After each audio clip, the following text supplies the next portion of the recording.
The Hive Residences. This is the first condo in Taytay.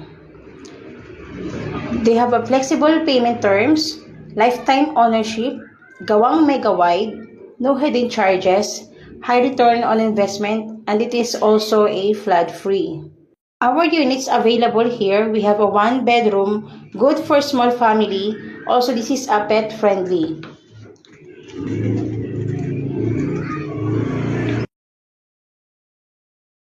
We also have a 2-bedroom with balcony for big family, which is condo na hindi siya crowded.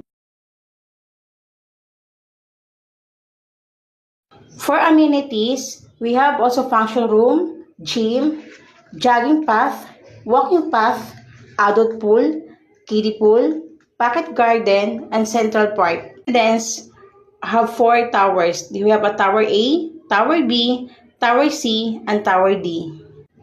It is located along Ortigas Avenue Extension, Barangay San Isidro, Taytay, Rizal. Katabi po ito ng Walter Mart, walking distance to Tikling and proposed for MRT4. This is a ready for occupancy unit. So ano pang inaantay nyo? Come and get your own condo unit now.